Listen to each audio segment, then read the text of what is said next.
Bismillahirrahmanirrahim.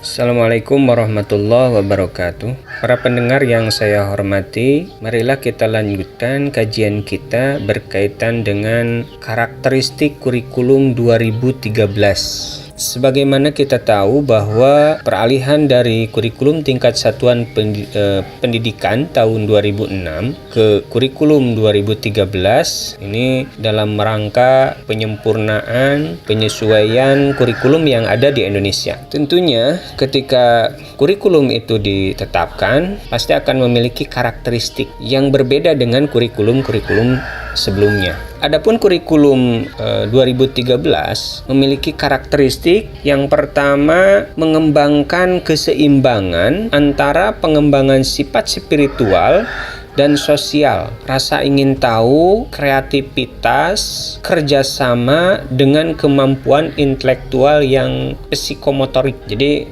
diharapkan di kurikulum 2013 itu siswanya itu, para peserta didik setelah belajar itu memiliki tingkat sikap spiritual dan sosial yang hebat gitu, yang baik gitu ya. Kemudian memiliki life skill, memiliki keterampilan gitu. Yang kedua, karakteristik kurikulum 2013 itu sekolah merupakan bagian dari masyarakat yang memberikan pengalaman belajar terencana di mana peserta didik menerapkan apa yang dipelajari di sekolah ke masyarakat dan memanfaatkan masyarakat sebagai sumber belajar. Biasanya disesuaikan dengan situasi dan kondisi di mana satuan pendidikan itu ada, biasanya seperti itu. Kemudian yang ketiga, mengembangkan sikap, pengetahuan dan keterampilan serta menerapkannya dalam berbagai situasi di sekolah dan masyarakat. Maka dalam kurikulum 2013 ini banyak pembiasaan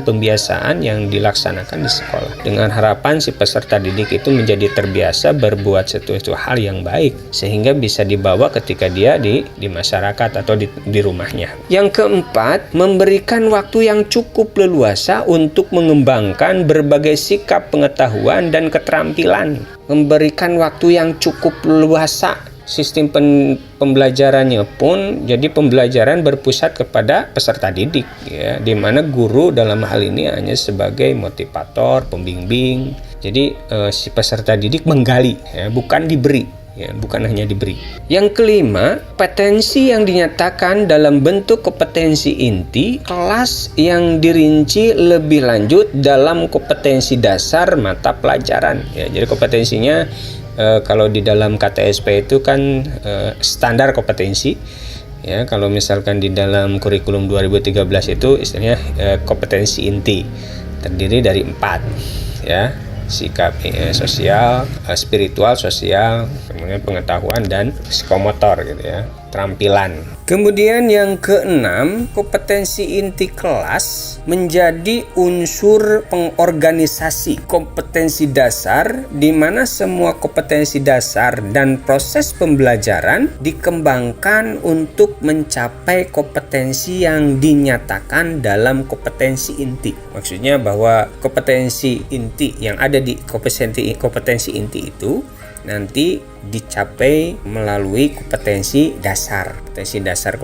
dasar itu diharapkan bisa tercapai ya, untuk memenuhi standar kompetensi inti. Para pendengar yang saya hormati, yang berdasarkan yang di atas dapat disimpulkan bahwa karakteristik kurikulum 2013 adalah dalam setiap pembelajaran memiliki tujuan untuk mengembangkan sikap spiritual, sikap sosial, pengetahuan dan keterampilan sehingga dapat diterapkan oleh peserta didik dalam kehidupan sehari-hari. Dengan bekal pengalaman belajar yang didapatkan, peserta didik akan menerapkannya dalam berbagai situasi di sekolah dan di masyarakat. Mata pelajaran yang ada di dalam kurikulum 2013 akan saling memperkuat dan memperkaya antara mata pelajaran yang satu dengan yang lainnya. Begitu juga dengan setiap jenjang pendidikan akan saling memperkuat dan memperkaya pengetahuan yang ada di dalamnya. Jadi setiap mata pelajaran bukan hanya pendidikan agama Islam dan PPKN saja yang mengajarkan sikap spiritual, sifat sosial begitu. Semua mata pelajaran. Hanya dalam hal ini yang berhak memberikan nilai itu